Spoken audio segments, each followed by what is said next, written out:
Myanmar और Thailand में भूकंप से भारी तबाही मची हुई है। बैंकॉक में विशालकाय इमारत धड़ाम से गिर गई है। भूकंप के झटकों से म्यांमार दहल गया है। भूकंप का केंद्र 10 किलोमीटर गहराई में था। रिक्टर स्केल पर भूकंप की तीव्रता 7.7 मापी गई। भूकंप के बाद अब सुनामी का खतरा भी मंडराने लगा है। हमारी ये खास रिपोर्ट आपको जरूर देखनी चाहिए। ये रिपोर्ट हम आपको दिखाएंगे, लेकिन उससे पहले हम कुछ तस्वीरें आपको दिखाना चाहते हैं। तो ये आप तस्वीरें देखिए कि सिर्फ और सिर्फ 6 सेकंड का वक्त लगा। 7.7 रिक्टर स्केल पर ये तीव्रता थी। और चलिए अब हम आपको बताते हैं कि आज कहां कहां भूकंप आया है, किन किन देशों में तबाही मची है। आज दोपहर आए भूकंप से 4 देश प्रभावित हुए हैं और इसमें सबसे ज़्यादा प्रभावित म्यांमार हुआ है। एपी सेंटर म्यांमार में था। इसके बाद थाईलैंड की बारी है, यहाँ पर भी एपी सेंटर था, यहाँ पर भी काफ़ी नुकसान हुआ है। और इसके अलावा चीन और बांग्लादेश में भी भूकंप से झटके महसूस किए गए। और पुण्य साहू थाईलैंड के भूकंप प्रभावित क्षेत्र से हमारे साथ जुड़ रहे हैं। साथ ही हमारे साथ संजीव चतुर्वेदी भी जुड़ेंगे। थाईलैंड के प्रभावित क्षेत्र से ये लोग मौजूद थे। मैं पुण्य साहू आपके पास सबसे पहले आना चाहूँगी। बताइए मुझे 6 सेकेंड और जो तस्वीरें हमें मिल रही हैं वो डरावनी है। मतलब हमने हिंदुस्तान में जब ये आया था भूकंप 2013 के में, शायद जो मैं ईयर अगर सही रिकॉल कर रही हूँ, तो भुज जैसे ही तबाह हो गया। तो आज वैसी तस्वीरें हमें यहाँ म्यांमार से देखने को मिल रही हैं। जी, यहाँ पे भी बहुत सारी नुकसान हुआ है। बहुत सारी बिल्डिंग गिरे हुए, डैमेज हुआ है। घर में क्रैक आए हुए हैं और बिल्डिंग वाले तो अभी तक हम लोग अलाउ भी नहीं कर रहे हैं कि आप अंदर जा सको। बाहर से ही कर रहे हैं कि आप अपेक्षा करें, प्रशासन की द्वारा बताया जाएगा कि कब आपको अंदर जाना है।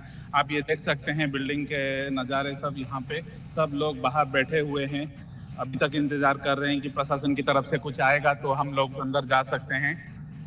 रास्ते में भी भरा हुआ है ट्रैफिक, गाड़ी को भी रोक दिया गया हुआ है।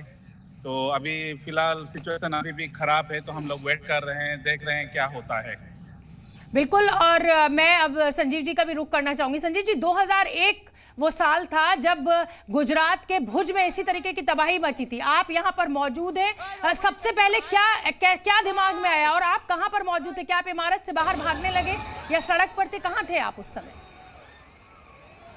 देखिए, ये तो मतलब हमें तो भूकंप का थोड़ा सा अनुभव है, क्योंकि हम इंडिया बिहार के हैं, तो वहाँ पे भूकंप जोनी है।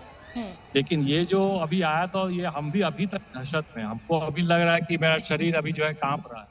लेकिन हम जो है उस समय, आज मेरा डे ऑफ था संजोग से, और हम अपने बिल्डिंग के सामने में कॉफी शॉप में थे बैठे हुए।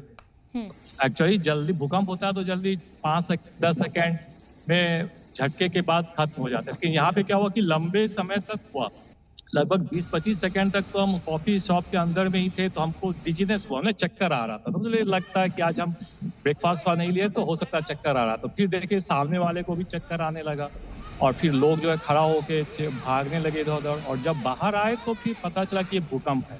लेकिन जो सबसे ज्यादा दहशत की बात थी कि लोगों को पता नहीं चला, यहाँ पे लोगों को अनुभव ही नहीं है कि भूकंप क्या होता है। तो अब हम आपको अभी दिखाते हैं कि देखिए क्या था माहौल। जब हम थे तो हम वहाँ पे, वो जो सामने में आप बिल्डिंग देख रहे हैं उसी के नीचे में हम थे। और ये आप देखिए टूटा हुआ आपको नजर आ रहा है। ये मेरे अपार्टमेंट के सामने की बिल्डिंग देखिए, जो टूटा हुआ नजर आ रहा है। स्विमिंग पूल है वो नीचे आ गया। और ये ठीक मेरे अपार्टमेंट के बगल में आप देखेंगे ये बड़ी सी बिल्डिंग है, तो ये नई न्यूली कंस्ट्रक्टेड है। तो जल्दी से सबको बोला है कि आप यहाँ पूरा खाली कर दो। और इलेक्ट्रिसिटी तुरंत बंद हो गया।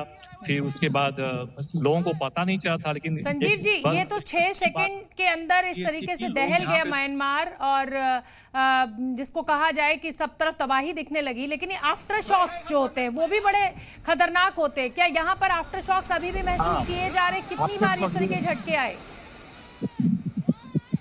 2 बार हमको झटका महसूस हुआ। तो गवर्नमेंट की तरफ से न्यूज आने लगा कि 2:30 में फिर से आफ्टर होगा। तो अभी तक किसी को जाने नहीं दिया जा रहा है।